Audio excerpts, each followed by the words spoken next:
This aircraft, there are 6 emergency exits. Hello, everybody. This is Rod, your captain speaking. We are currently 30,000 feet in the air, and we haven't even left the airport. We just lit the joint. Just kidding, a little pilot humor there. We like to have fun. Our destination today is Casablanca, Morocco. So everyone, sit back, fasten your seatbelts, and prepare for takeoff. We will be arriving in 6 hours. Seven Footers gang, how are we doing? 2022, our first episode of the new year. Jarod, how are you over there, honey? In crisp winter white. You know, I'm doing my thing. Happy New Year to you. Of course, I already checked in on you on your New Year's to see what you were getting up to. Because you're the best. You know, I'm good. Like 2022 is here. It feels like a continuation of 2021. Let's just be honest about that. And I feel like as you get older, like, I don't know, the new year has it's not less significance. It just feels like another day, right? Like, I agree.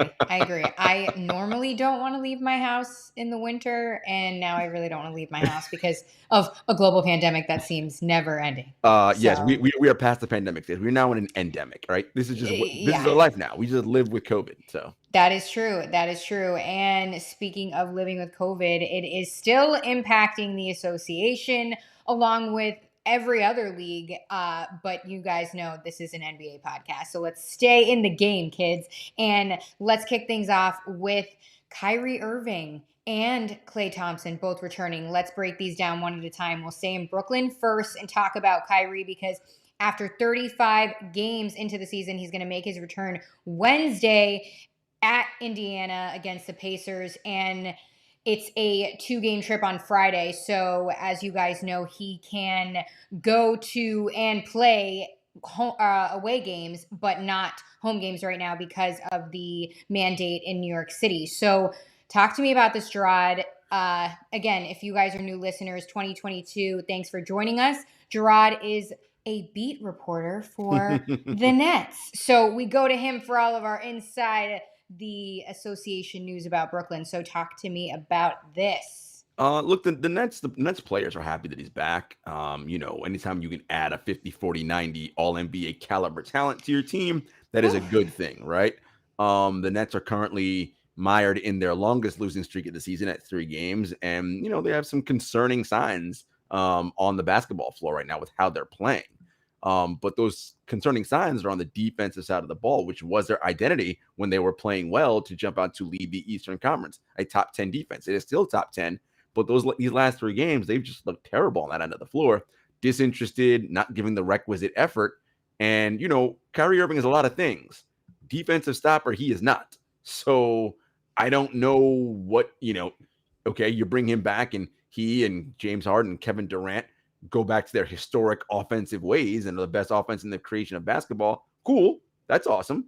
But defensively, which is what Steve Nash has been preaching since day one and all season, he's like, we are a defensive team, so we have to be better on that side of the floor. So I don't know how Kyrie helps that end. Now, to be fair, he played very good defense last year, probably best defense of the season. And, you know, it'll be interesting to see how that works out. But I know the guys are happy to have him back. I know he's happy to be back.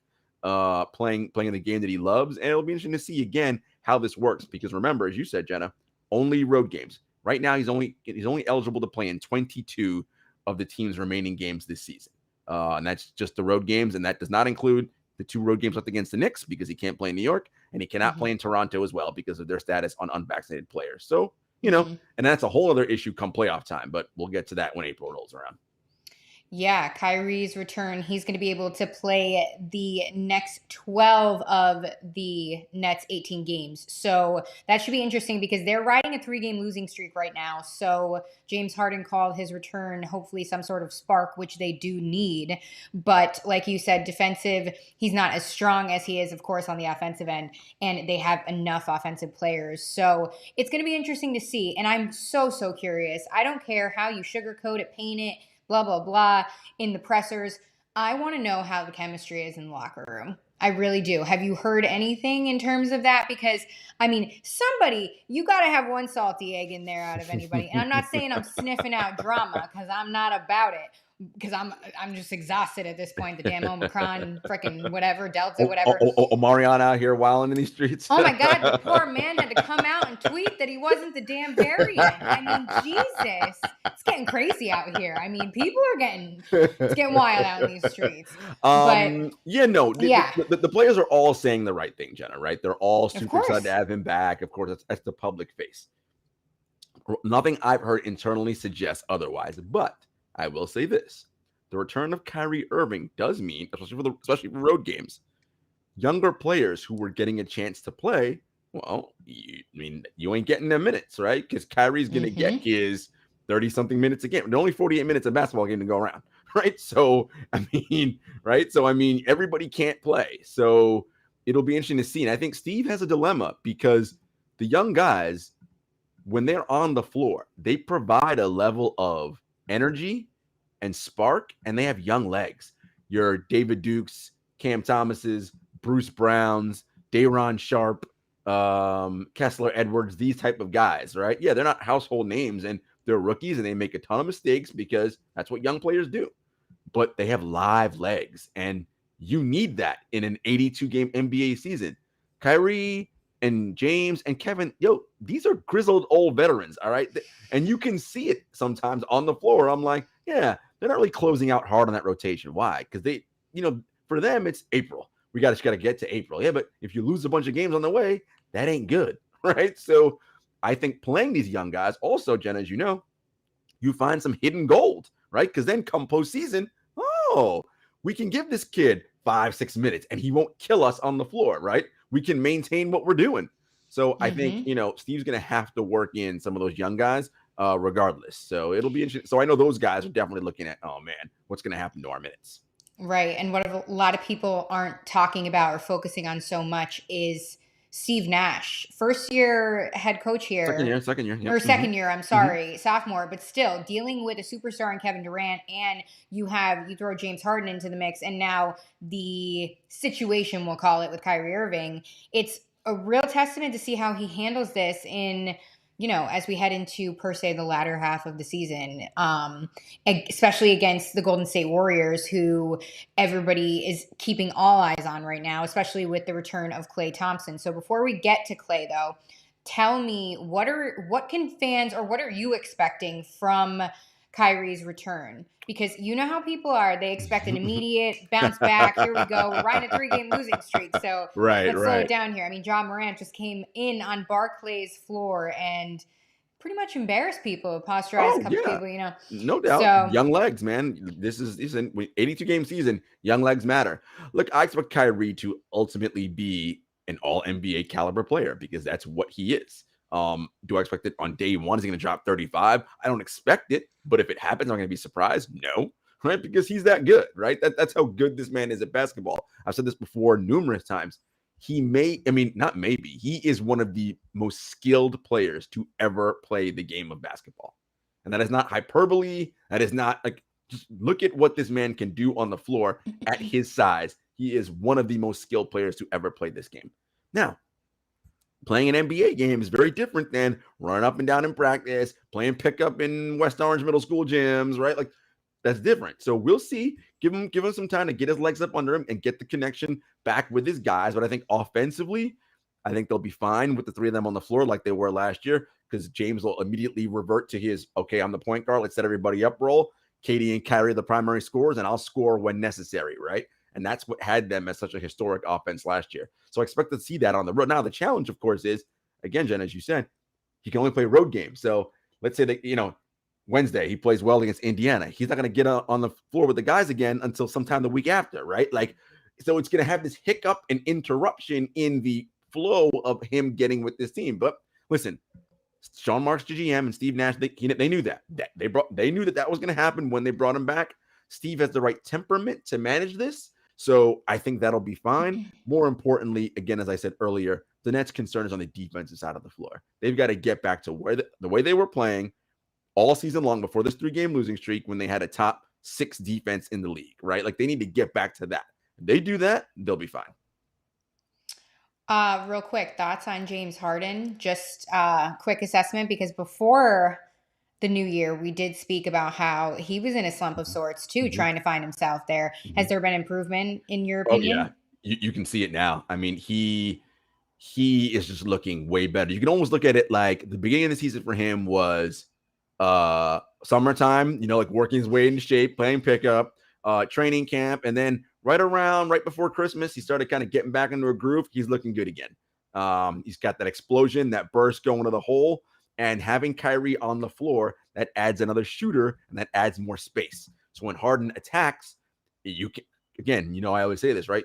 If you have a driver on the Nets and you have Kevin Durant, Kyrie Irving, when Joe Harris gets back, Joe Harris on the floor, you ain't collapsing off any of those guys, right? So that means a wide open lane. Or if the big man comes to who's covering Claxton or whoever comes to double, well, now Claxton's wide open at the rim for a dunk, right? So I think those things will start happening, and we'll see more of that. But Harden's looking good. You can see the burst, and he's looking a little lighter too. He's looking good. Love to hear it. Love to hear it. I can't. Okay.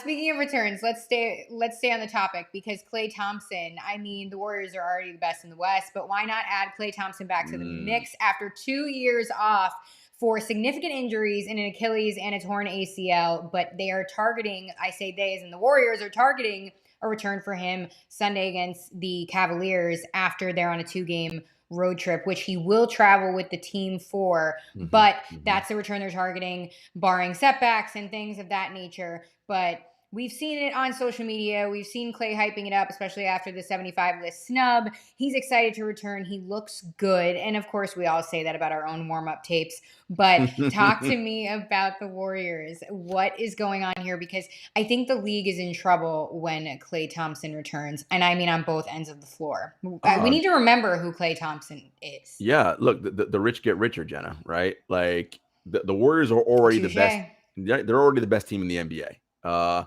Number 1 in adjusted net rating, right? Number 1 in adjusted defensive rating, number 4 in adjusted offensive rating. Like, and you're adding Klay Thompson to that. Like, okay, like good. Sounds good. Good luck, rest of the NBA, right? I mean, they're already the best team in the West, best team in the league record wise, and I see them coming away with the number 1 seed by the end of the season. It allows Klay to work his way into shape and get his window. Steve Kerr said he'll start off with 18 minutes, and then they'll work from there to see how he is managing his cardiovascular, his basketball wind, and all that, and they'll move from there. They're in no rush because they're already the best team in the league without him. And so now, Jenna, that moves Jordan Poole, who's been playing excellent as a starter, to the bench unit now. And now it's like, holy hell. Imagine this, Jenna.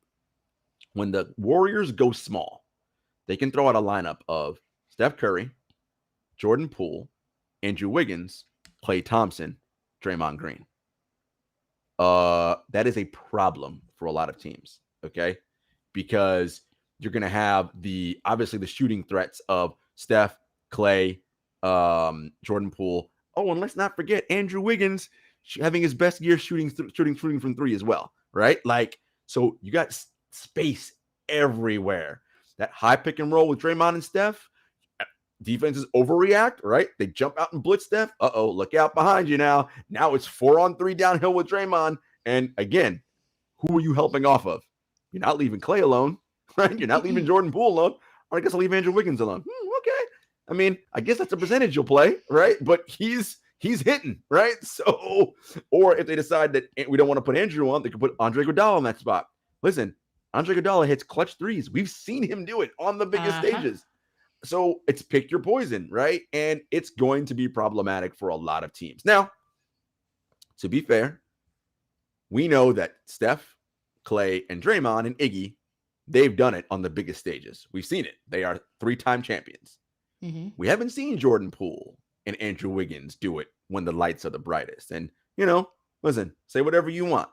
But when the double team comes and you got to throw that hook pass to the opposite corner, it feels different on a January against Utah than it will in April or May against Phoenix, right? When you're down 3-2, or it's 2-2 and it's the fourth quarter, right? It's going to feel different, right? And those guys have not done it yet.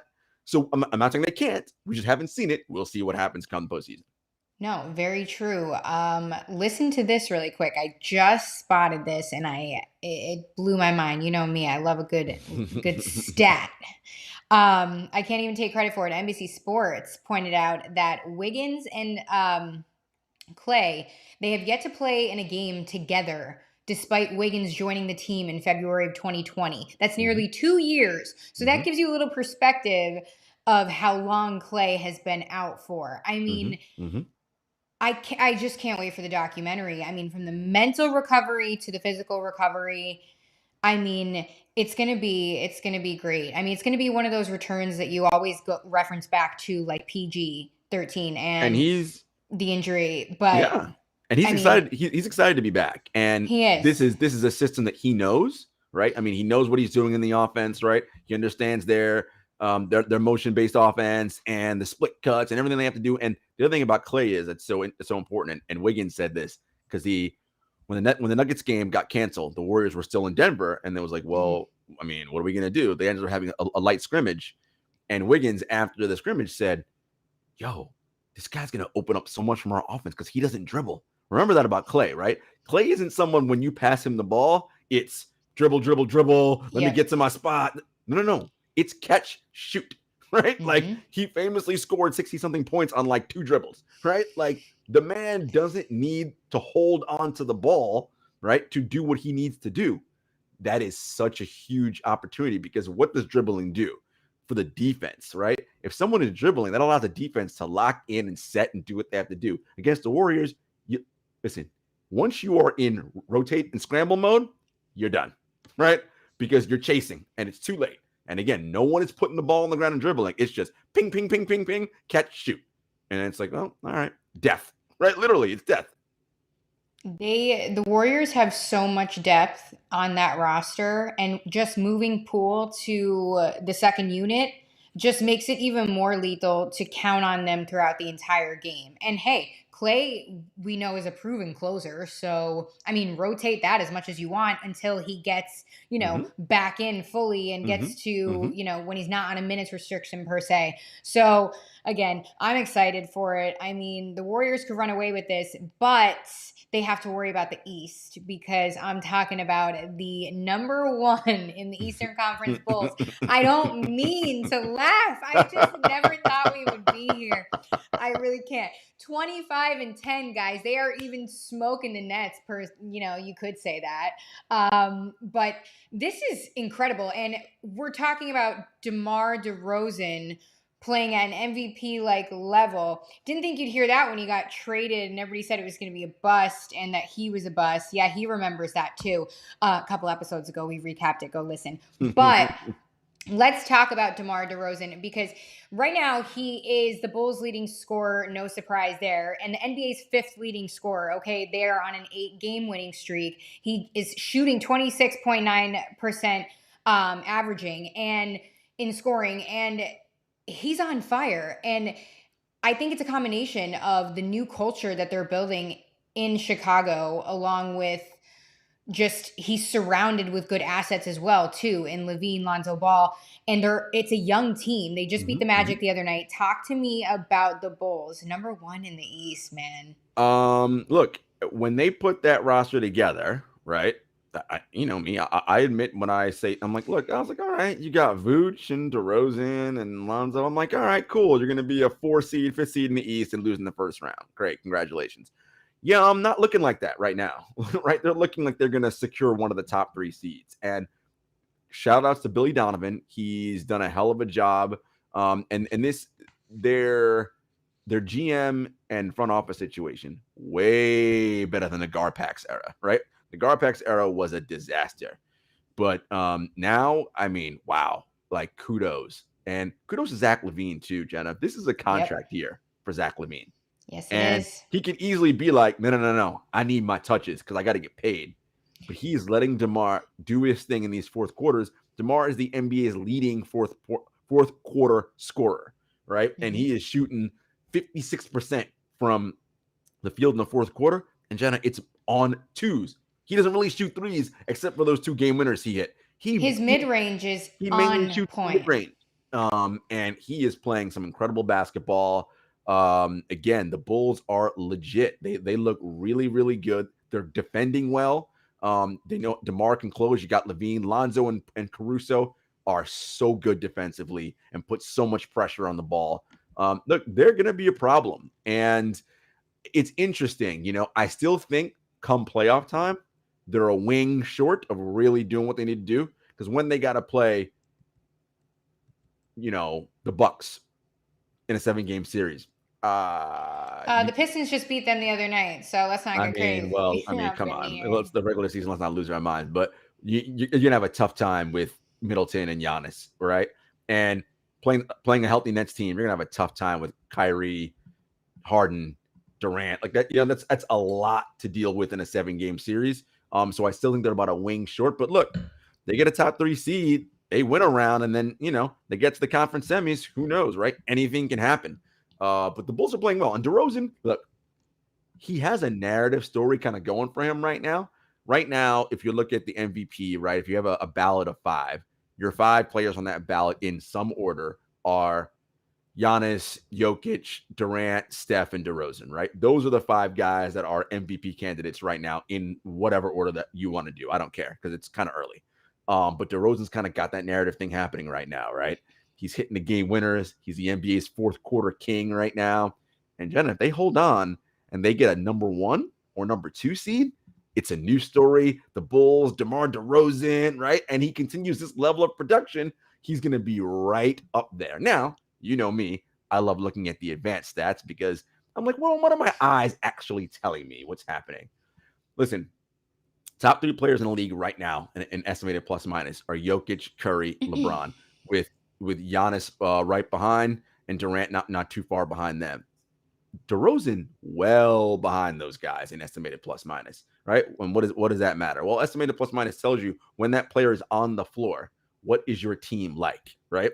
And those players' teams are all better when he's on the floor in terms of a points per 100 possessions. DeRozan's good. He's a plus 4.6, if I'm not mistaken, which is excellent. But, Jokic is plus 9.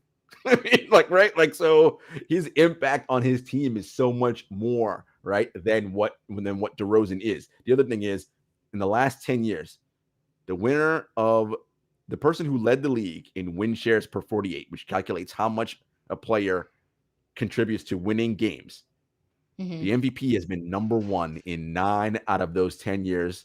And the only year that the MVP was not number 1 was the year Russell Westbrook won. He was 10th. You know who was number 1 that year? Kevin Durant. But you guys ain't ready for that conversation, so we ain't going to go there. So ain't nobody ready for that conversation. Listen, I'm just letting you know. And as of right now, DeRozan's 20th in win shares per 48. So, just putting that out there. So, not taking anything away from DeMar's season. Playing excellent. But if you're asking me, is he the MVP right now? No. Is he a candidate? Yes. Love the argument, Jarod. I wish I had the energy to fight it. Once I start pulling out my advanced stats, you're like, uh-oh. As soon as I heard the words, I love advanced stats. I was like, I'm a bow out. That's it. Let me pour this vino. Where's LeBron? We're going to get to you. We're going to get to your boy in a bit. Oh, yeah. Well, answer this really quick for me before we move on to Sir King James. Is DeMar DeRozan, does he deserve to be in the MVP conversation now? For sure. 100%. The Bulls are, again, they're the best record in the East. He is a big reason why. Again, if you were to submit a ballot today and the season ended, he should be on everybody's ballot somewhere in the top 5. And by the way, if he finishes top 5 in MVP voting, that's a hell of an accomplishment. I feel like the casual fan doesn't really understand. Like, every year, about 450, this year a little bit more because of COVID, 500 change players play in the NBA. One person wins MVP. And if you looked over the past 10 years, a few people tend to dominate that award. Okay? So if you're able to finish in the top 5, that is outstanding. That means you are a hell of a player. DeMar DeRozan definitely headed towards, he's going to start in the All-Star game for sure as one of the front court spots, and he's going to make one of the All-NBA teams. Again, providing this continues throughout the season. Heck yeah, we shall see. I mean, we have a ways to go, so that campaign is much longer. And things could turn around. That's what's so good about the NBA. This race could be completely different in a matter of weeks, Could be. honestly. Between slumps, COVID these days, unfortunate injuries, and things of that nature, too. So we'll see. We'll keep an eye on DeMar because we like what he's doing. So let's move on to King James. We told you guys we would get to it. We got to talk about it, though, because we know LeBron James is super uber talented, could play the 1 through 5, but do we actually think the Lakers would put him at the 5? Yeah, they have. He's going to be playing the 5 moving forward while Anthony Davis is out with that MCL sprain, which will likely take him, through at least January, I'd say. Oh, yeah. But a couple months. I'm no doctor, which is why I'm here. So... Anyway, LeBron James dropped 43 the other night at the 5, so can you really argue it? But then again, I don't know when the last time I saw a center going 16 for 26 Well, with the boards he was stacking up. Let's not lose our minds. Nikola Jokic does that. Joel Embiid does that. Let's not lose our mind and act like LeBron is the... Here's what the part about LeBron's great. Have they done it at age 37? They ain't 37 yet. We'll see when they get to 37. Don't do that. Don't do that. Here's the beauty and the brilliance of LeBron. Positions don't matter when he's on the floor because he can do everything, right? Like it doesn't matter. Yeah, okay, you want me to run center? And actually playing center actually helps him, right? Because he doesn't have to run around and switch out on smaller guards at the perimeter because listen, at 37, he ain't that quick running out to the perimeter anymore, right? So it's a little bit easier for him to play that center position. And again, it doesn't matter that he's nominally the center because he's bringing the ball up. He's getting the team in the right sets they got to run on offense. He's grabbing boards. He's dictating from the back line, doing everything he needs to do. He has been incredible over his last 10 games, Jenna. Averaging 32 points, 10 rebounds, 6 assists on 54, 40, 77 shooting splits. And by the way, that 40% from 3, that's on about 8 threes a game. So it ain't like he's taking 1 or 2. Like the 3, remember I always say, right? When guarding LeBron, my thing was always, you got to give up something. I was always like, look, just give up the 3 because he gets that line drive, and he get that shoulder past you, you're not stopping him. Like it's over. Well, he's not able to drive as well past people anymore. So somehow the 3-point shot has gotten better and he's shooting well from deep. And so now it's like, Come on. So now the new strategy is you got to creep up on him, right? And hope that he can't blow by you on the drive because he's hitting 40% on 8 3-point attempts. That is a large volume of 3. That's not like 1 or 2. So kudos to LeBron. The Lakers, however, though, and as a team, I mentioned he's third in estimated plus minus behind Jokic and Steph Curry, which is phenomenal. Their on-off numbers for the Lakers the last 10 games. When LeBron is on the floor, the Lakers are 0.6, a positive 0.6. So that means when LeBron's on the floor, they are 0.6 points per 100 possessions better than the opponent. It's not great, but that's above average. So it's like, all right, we're a positive when LeBron's on the floor. You want to guess what they are when LeBron is off the floor per 100 possessions? Just take a guess. It's bad. Negative 15.7. They are atrocious when he's off the floor. Come on, man. Damn it. Which means he damn near has to play every minute just so they can stay even. I'm sick of this. It's how it's always been. And on a team with Russell Westbrook and Carmelo Anthony, and that sounds like an MVP to me. Yeah, it don't sound like an MVP to me, and I'm going to tell you why. This is where GM LeBron gets an F- on his report card, right? It's like, yo, my dude, you the one who wanted Russell Westbrook, Carmelo Anthony, Dwight Howard, all these old washed dudes. Yo, man, I bet you'd be doing a lot better if you had Kyle Kuzma and Alex Caruso right now and Kentavious Caldwell-Pope. I'll tell you what, you'd be a hell of a lot better defensively. That's a fact. We know that. And you got guys who got young legs who can hit threes and who don't turn the ball over. I mean, this is the problem. And with no Anthony Davis, it's rough. LeBron bet on Anthony Davis to extend his career. And look, they already won a championship. So the bet already paid itself off. They won one, right? So let's not act like it was a disaster. But the idea that with AD, they're going to win, like run off a couple. The Lakers aren't doing that. The Lakers are not winning a title this year as currently constructed. There is no chance. The Warriors, the Suns, and the Jazz will destroy them. And I'll say this right now. In a 7-game series, as currently constructed, if they play the Grizzlies, I'm putting my money on the Memphis Grizzlies in 7 games. That's the way this team plays right now. That's how poorly I think of them. And unless something changes, i.e., AD comes back and he turns into, bubble AD. All right, cool. We're ready to rock.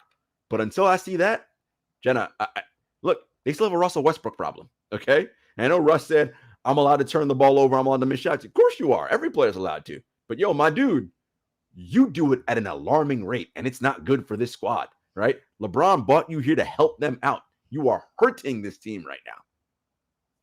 A team with LeBron and Russell Westbrook should be better than this. Oh, that was like a crossover between like a principal and a dad yelling at you that they're so disappointed that you broke curfew or did something atrocious at an age where that is atrocious. You also would get along very well with Charles Barkley right now.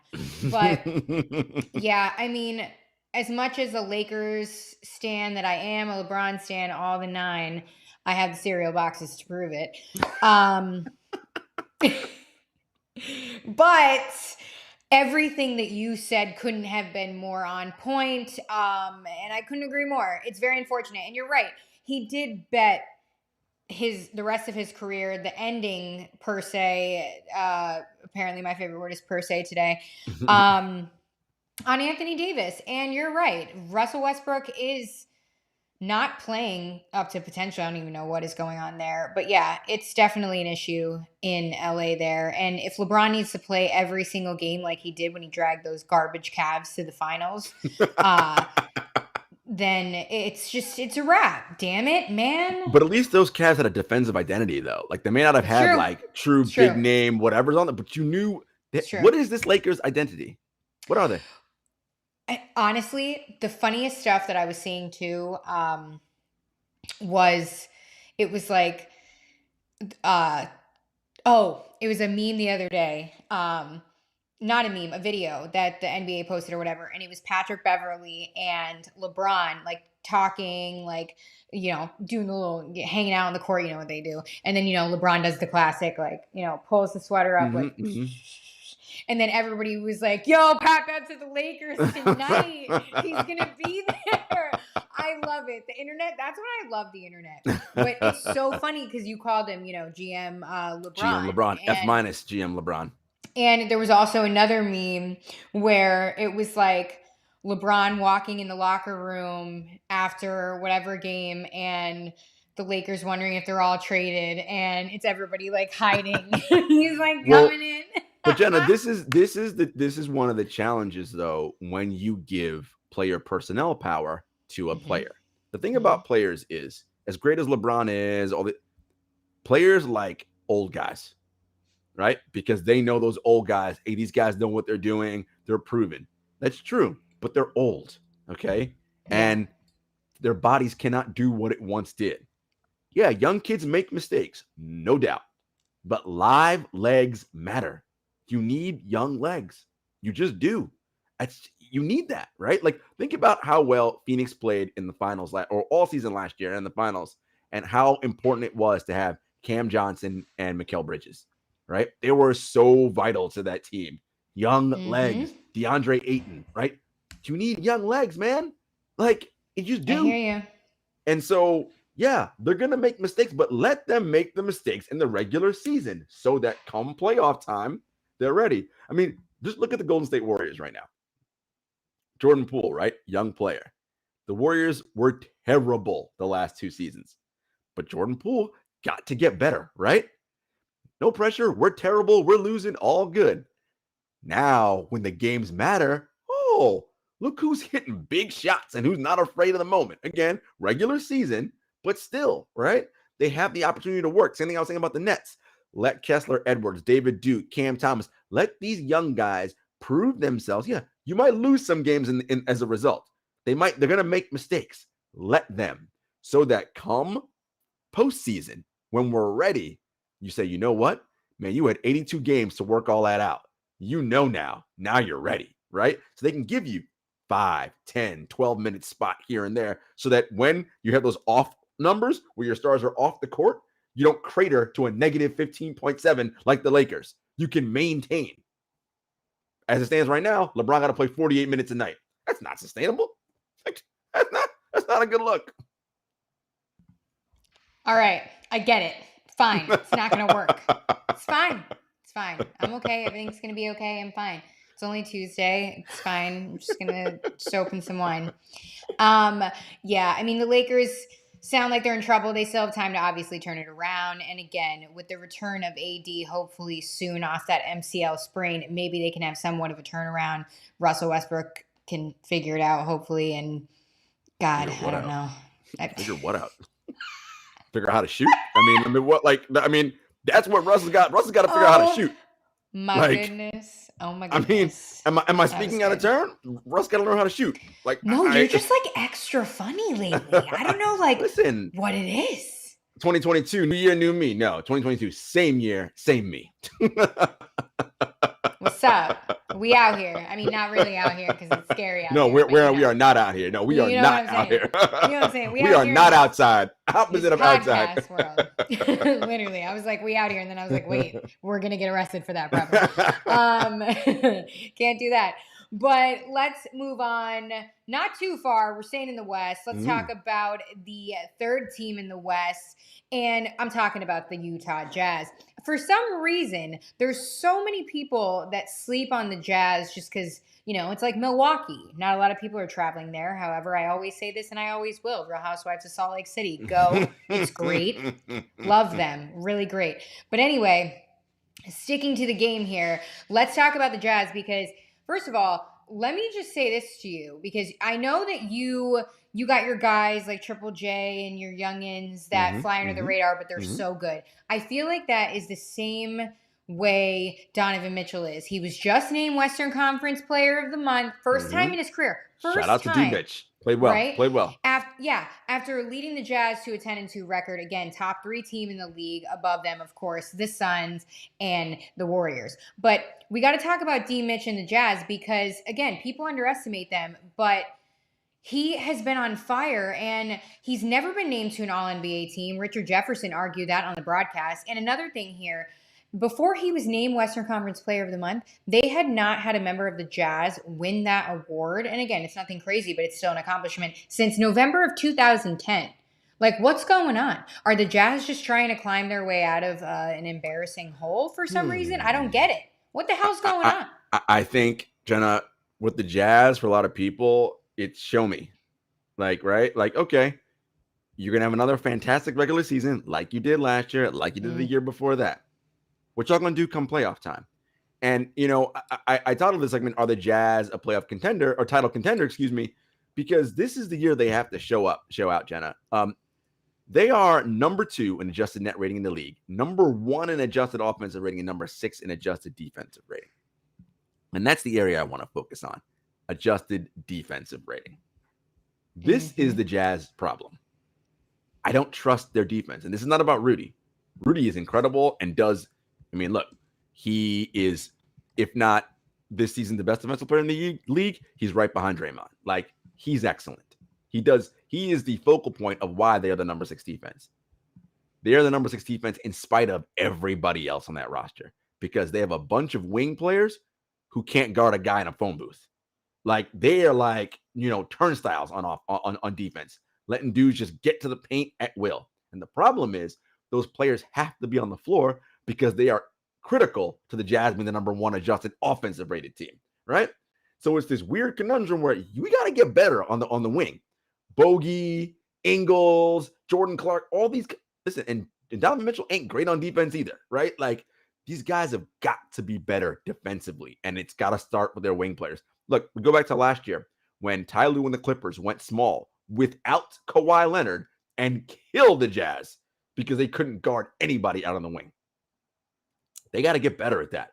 They got to, and the trade deadline's coming. The Jazz just opened up some space. They got some cash considerations, cleared a roster spot. Listen, defense has got to be the thing for them, and it's about the playoffs, Jenna.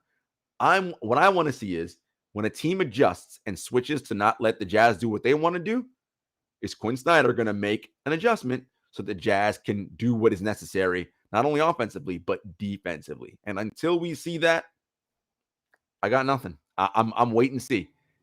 And if they flame out and they lose in the conference semis again, Jenna, they have to get to the conference finals this year. Have to. Okay, perfect. You're segueing me perfect into this. So again, some would say this is a premature conversation, but you just brought it up, so let's talk about it. They need to make it to the conference semis, pass the conference semis. So how much of this is on Donovan Mitchell, since they have chosen to make him the face? And don't get me wrong, he's averaged 30 plus points a game, but how much of it is on him and I'm talking a full player standpoint, leadership in the locker room, on the floor. They've chosen him to be that face necessarily. So again, if they don't make it, what adjustments need to be made at this point? You mentioned defense. So what's to give here? If they're going to go where they want to go, Donovan Mitchell's going to have to be a big part of that on both ends of the floor. Obviously, we know what he does offensively. He's excellent. He's a plus 5.2 in offensive estimated plus minus, which is the 98th percentile in the league. Defensively, he's a negative 0.3, which is the 49th percentile. That's the bottom half of the league. He's got to get better on that end of the floor. That's just point blank, period. Right? Like, Mike Conley's a good defender. I said Bogey, not great. He's got to be better. We know what Rudy does. But Donovan Mitchell, that is the next step in his evolution. We know you can score the ball, my guy. We know you're an excellent offensive player. You're the hub. But you got to commit to the other end of the floor now, right? Like, and listen, he doesn't need to be in an all-NBA lockdown defender. He needs to be, can he get to what Steph Curry is, which is a very good team defender, always in the right spot at the right time, and provide resistance at the point of attack? Can he do that? Or he's just getting hung out on screens, lost, not stopping the ball, and letting guys just run right to the rim against Rudy. Because again, and when that happens in the postseason, Rudy can't sprint out to cover the 3-point line and then rush back to cover the rim. Right? He can't do both. So you guys have got to do better at the point of attack. And yeah, Donovan's gonna have to be better on defense for sure. Yeah, I mean, I hope that's something he's definitely working on moving forward here. But like you said, he has no trouble on offense. So we'll see how the Jazz carry it out here. Again, top 3 team in the West. And hey, it could be a close race there toward the end. So it could be. Look, it'll be interesting, right? Because I said the Jazz have to get to the conference finals. Look, that means that either the Warriors or the Suns won't make it. Right now, in a series, do you think the Jazz can beat either Phoenix or Golden State in a 7-game series?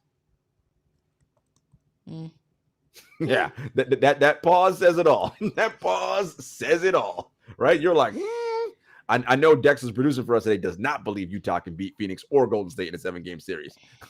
Nope, can't do it. So, this is the thing, right? Utah's got to show us something. They have to. They got to show us. They really do. So we shall see. Again, kind of, premature for certain conversations, but this will fly. And again, with COVID-19 impacting the NBA daily, it is definitely a whirlwind here. I mean, some of the stuff rolling in, the statistics with COVID-19, let's talk about it a little bit here, break it down about teams that have really been impacted by this.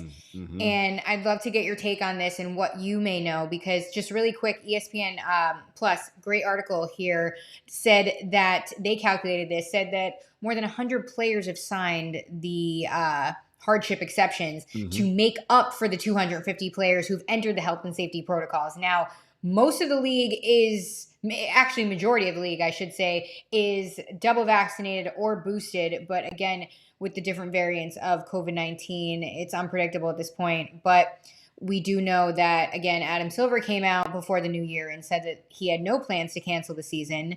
So that this was just something we were living with in this pandemic time, and that we would keep, adjusting protocol if needed. So talk to me about teams that have been really impacted here. I mean, we just talked about the Bulls earlier, who are number 1 in the East right now, but at one point they couldn't even play because they didn't have enough players. So to think about that in a matter of all of this happening, I mean, this is a lot on these players too. So let's break this down a little bit and talk about teams, that have been impacted and what's going on now around the league as of, first week of January. In terms of minutes lost by players that were projected to be on the roster, the Bulls are number 1 in minutes lost affected by COVID. 1,182 minutes lost.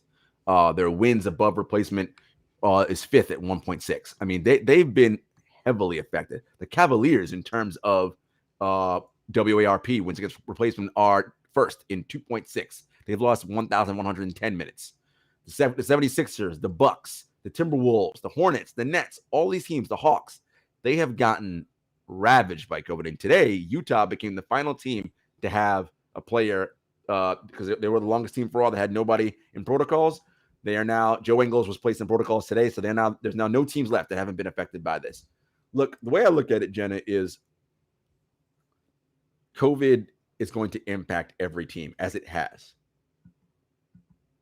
Is that going to change the way teams operate, right? And what I mean by that is, look, we know about the NBA. We know what these guys like to do in their free time as it relates to extracurricular activities. If you are Talk to Tristan Thompson. Somebody had to say it. Well, the thing about Tristan is his teammate ain't no contending status, so he can do whatever. I mean, Thank God. Although Chloe probably doesn't feel that way, so Tristan, why don't you go ahead and do what you gotta do, my man, and stop fooling around out here in these streets. But anyway, if you are someone who's going to continue to go out and expose yourself and your team because of your recreational activities, this is a problem, right? But if you have guys who are a smart veteran team, like, look, man, I don't give a shit about none of that. We're trying to win. Mm-hmm. Y'all lock it up and do what you got to do to not have this impacted. They're going to fare better. I look at a team like Golden State. Draymond was out, but Steph maintains, right? Klay's going to maintain. The Nets had both Harden and Durant, and Kyrie didn't even play a game yet. He was already in protocols, right? Like, you cannot have that type of activity from your main guys. And then you have a breakout within the team, and then it's disaster central. So the teams that recognize, hey, man, COVID could be a competitive advantage. If we're able to maintain and not have anyone else test in during this period, we're not going to have to make up any games on the back end, right? Play a bunch of back-to-backs, because a lot of the games that got postponed, they're starting to get rescheduled again. And now teams are forced to get games moved up to noon that were going to be 7 o'clock, so they can fly out that same day, play a back-to-back when they weren't going to, right? That's a scheduled loss now, right? A game was going to be at 7:30. You had a day off before your next game. Now that game's at noon because you're going to fly out that night halfway across the country or all the way across the country. You're definitely losing that game the next day, right? That is a scheduled loss, and that's because of COVID. And we're talking about that impacting it. And so teams like Golden State and Phoenix that are out to nice margins and have a bunch of wins banked, lucky on them, right? Those teams that are fighting their way up, like your Atlanta Hawks and people like that, it's tough, man, because it's tough sledding the rest of the way. So teams are going to have to be smart. Players are going to have to realize, what do I care about? Do I care about this extracurricular stuff, or is it about winning this chip? You decide. That's true. Agreed. It's interesting. I guess I've never been in their shoes, of course, but it is interesting how many guys you see, and I don't mean just the NBA, I mean across all leagues, that seem to take advantage of this luxury, per se, of this status, this occupation, the money, everything.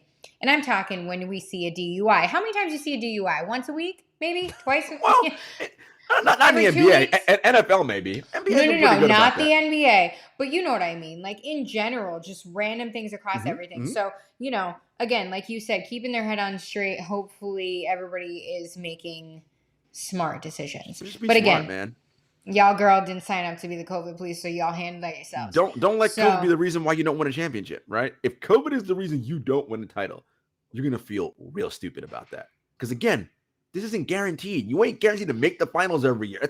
It's hard to win this shit. So yeah, if it's already hard, why allow something you can somewhat control to be the problem? Don't. Mm-hmm. Just don't. Man, I need you in the future, God forbid, when I have children, I'm going to call you and be like, I need you to discipline my kids. Can you come over here and just give them a little lecture? Just a little, that's not even a lecture, it's just real talk, man. Listen, I give choices. Yeah, man, here are your options in front of you. Here's what I think makes sense. You choose, but you can't say nobody didn't tell you, right? When the bad stuff happens, don't say nobody told you. That is facts. You know it. All right. On to some other things, because who wants to talk about COVID? Top five, guys. Time for our top five. Here we go. Jarod, kick us off with the first top five of 2022. And we just name the top five hottest teams going around the league right now at this current time. Number 5 for me are the Memphis Grizzlies. Look, we just saw them show up at Barclays last night. John Morant came out, dropped 36, put it on the hapless Brooklyn Nets, who were like, I don't know where they were, not playing that game. Look, they are the number 4 adjusted rated offense in the league. Defense is coming around. They're up to 15th. Started the year in the bottom, late in the 20s, high 20s. They're turning things around. Jarod didn't play well in that game last night, but he's been playing better. Desmond Bane has been unbelievable. Him and Ja are a hell of a backcourt. Look, man, this team is a solid. I see them. They're a solid number 4 seed. And, talking with the guys in our group chat, and I said, this is the year they make the playoffs and they lose. They get their butts kicked. But that's how you learn. But they were like, but what if they get like Portland in the series? Or if they get like the Lakers? And I was like, shit, they might win a series now. So anyway, kudos to the Memphis Grizzlies. That's my number 5 team. Who's your 5? My number 5, potentially because they might not make the top 5 after the loss of Ricky Rubio to an ACL. The Cavaliers in the East. Playing well. I say this because, listen, guys, they're 5th in the East. They're already without Colin Sexton, who had that season-ending knee surgery. They just lost Ricky Rubio to an ACL. However, they just got my guy from LA, Rajon Rondo. And I'm hoping that he meshes with this veteran presence in Kevin Love and gives this offense some guidance that they need, and just kind of really does that Chris Paul effect. I'm hoping. I'm praying. But anyway, I'm saying that because, listen, the Cavaliers coach just signed an extension, all right? And he's kind of dug them out of what was supposed to be an awful garbage rebuild year. We didn't know where Kevin Love was because he dropped out of the Olympics. And then it was just, we were trying to figure out what was going on in Cleveland, aka where All-Star is going to be hosted, probably is going to be not as fun. I will not be going to that. So, me neither, honey. Me neither. I don't even know if it's actually going to. It's gonna happen, but I ain't going. Yeah, but anyway, COVID out in the streets. Run around those streets like we used to, though. You know what I'm saying? No, listen. That's for after dark. Yeah, that's 7 voters after dark. Listen, Cleveland is the number 4 adjusted net rating team in the league. Evan Mobley, Jarrett Allen. I mean, they have been playing fantastic. So that's a good one. I like that. Darius Garland. They've been doing well. Now my number 4 team, and how could they not be? Chicago Bulls, man. They're on a roll. Number 1 team in the East. DeMar DeRozan, king of the fourth quarter. They're just doing their thing, man. They are 15 games above 500. Their over-under for the season was 42.5, I believe. They are on pace to win 51 games. Man, shouts to the Bulls. Shout outs to the Bulls. I like it. Who's your 4? I'm in here, number 4. I'm only giving this to them because I did not expect them to ever be here. I'm talking about the Celtics, number 9. Wow. Okay, they're garbage. No offense. No offense. They just can't figure it out. But they're playing a little better lately. A little bit better lately, but I'll give them this. Hopefully it propels them to go above 500, but who knows at this point. But I'm giving it to the Celtics just because I'm honestly throwing them a bone here. But I act like I'm giving out Grammys. Like, yeah, you're like, Celtics, let's throw them a bone. No, right? they have turned themselves onto the right side of the ledger. In terms of their plus minus. Defensive, they're playing well, but offense, I don't know what's going on. They're sitting there in that that 7 to 10-ish area where they could easily jump up in there. So again, going to keep my eye on them. If they have a turnaround, honestly, it's going to be like one of the biggest shockers of the season at this point for me. We'll see what happens. 3 for me, Utah Jazz. I already mentioned number 1 adjusted offensive rating, number 6 in defense, number 2 in adjusted net rating. But I want to see them do it in the postseason, right? I know they're going to dominate regular season, do their thing. Cool. Show me come postseason. Boring here because I have the Jazz for my number 3. So again, we just ranted about them. Exactly. So again, retweet all the same reasons here. Number 2, Phoenix Suns. We know what they are. Chris Paul, Devin Booker, Mikal Bridges, DeAndre Ayton. I want to see Phoenix. Honestly, I would love Phoenix to get back to the NBA Finals. That's what I want. I want another shot for Chris Paul. So I want, and they want another shot, obviously. So I want to see what Phoenix Suns. Phoenix Suns are my number 2 team. Phoenix Suns, number 2. I like that too. My number 2 is the Nets. Going here because they continue to battle through, again, a lot of different adversity going on there. And also I think the Kyrie situation is huge. I really do. I think that not having him and leaving the rest of the brunt on Kevin Durant is just kind of like poking him every day to see, like, how mentally strong are you? How mentally strong are you? So again, Nets for me, I mean, they're right under the Bulls there. And I'm impressed. I'm impressed with what I'm seeing, especially because the slump that we saw James Harden in as well. And then also the loss of Joe Harris. Number 1, of course, Golden State Warriors. They have defeated the Brooklyn Nets, the Utah Jazz, the Phoenix Suns, right? Like, they've defeated all major comers that they've faced this year. I think they have a game against Milwaukee coming up. And if both teams are at full strength, I want to see how they handle that and how they deal with Giannis. Because I think that'll be, I mean, no one can really deal with Giannis. I want to see when they go small, what they decide to do there. So that'll be an interesting matchup. But Warriors, number 1. Wait, I didn't name the Bulls, did I? You did not. Right? Okay. Just want to make sure because I was okay. Did I mess this up? Everybody on the show, if you're not new, if you're new, I don't do math. I'm not good at it. Never was. Almost didn't get past freshman year in college because of it. It's a bad story.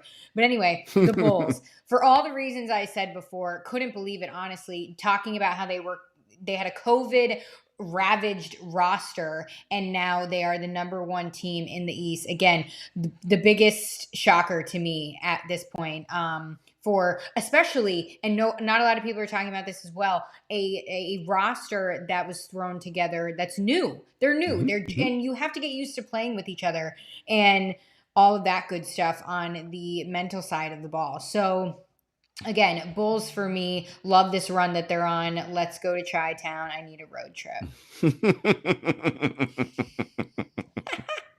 Gerod's like, I ain't leaving my house. Get the hell out of here. 100%. Not going anywhere. Oh, my gosh. Well, guys, that was Top 5 brought to you by... I was going to say, we got a new sponsor. Who's our sponsor? We getting there. Okay? Who's our sponsor? I don't know. I was trying to think on my feet. I got nervous. It was weird.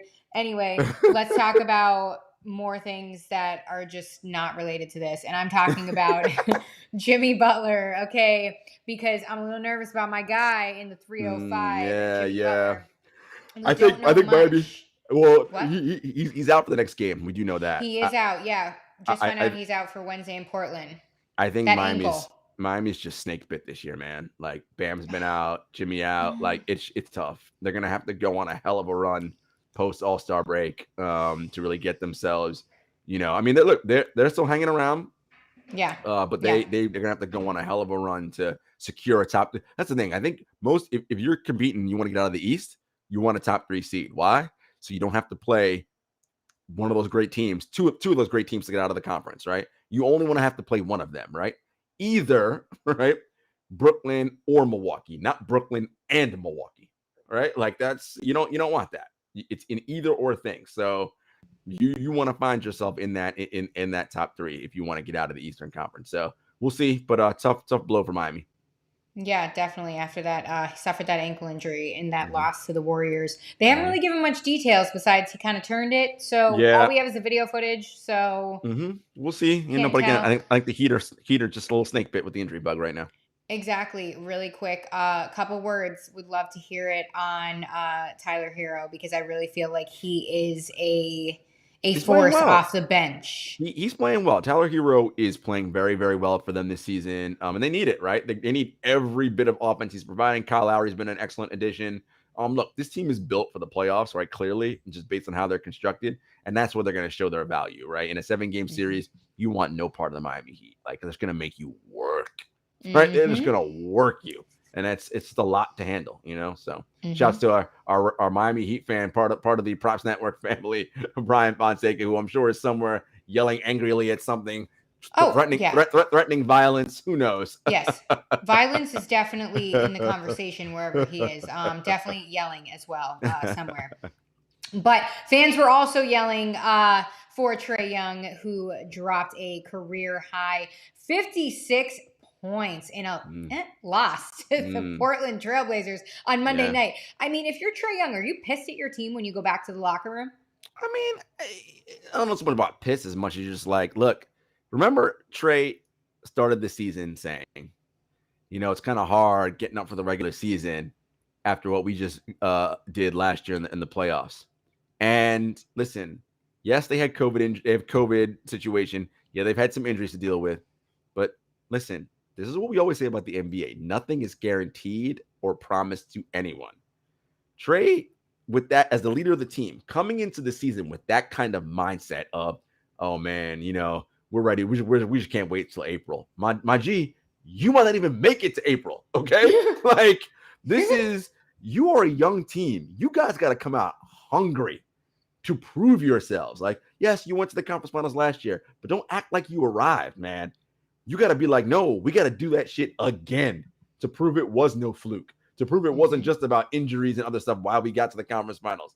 And listen, they're playing under 500 basketball right now at 16-20. Offensively, they're great, but defensively, they are a disaster. And look, man, kudos to Trae, great game, but I think those comments to start the season about, oh man, it's tough to get out for the regular season, that is not what you want to hear from the leader of your team, especially someone so young.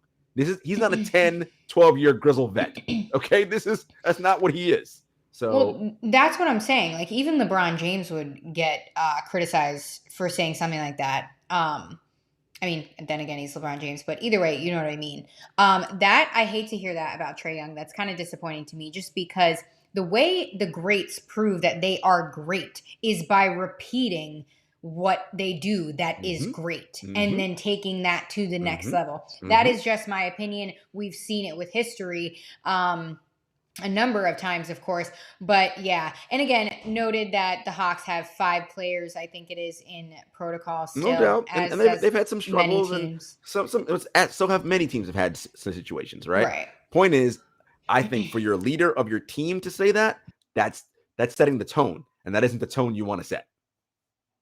Not at all. We shall see. And like I keep repeating, the tone could be reset for some time now, because we are just after that Christmas Day hump. So now is when shit gets real, people. But we still got time. Still got time to turn narratives around. You know your girl loves some narratives. Jarod, take us out. Talk about the new Props Network that we're on, in case 2022 people don't know. We are part of the Props Network. So happy to be with our guys, Kyle and Sam and everybody over there. They've also set up something really cool for you guys, a little sort of partnership with Prize Picks. So you want to get on there, you can get to our show page on the Props Network and use our code 7, the number 7, footer, FOOTER. And with that, they will match all your bets up to $100. Use that promo code. You can make all your bets. You can win money. You can, put them parlays out there, do some over-unders, do some futures bets, whatever you want to do, they got you covered. So go onto our show page on the Props Network,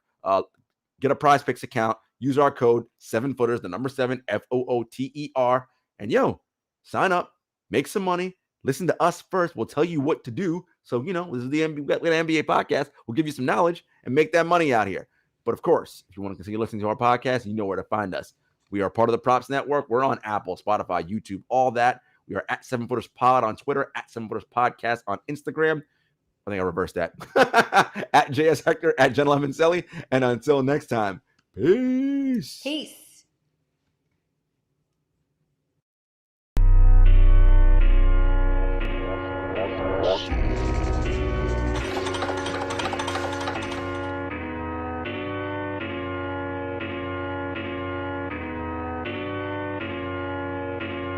Spent a couple years out here with these raps, trying to have a plan that we made come true. Applied to some jobs, but I ain't hit back.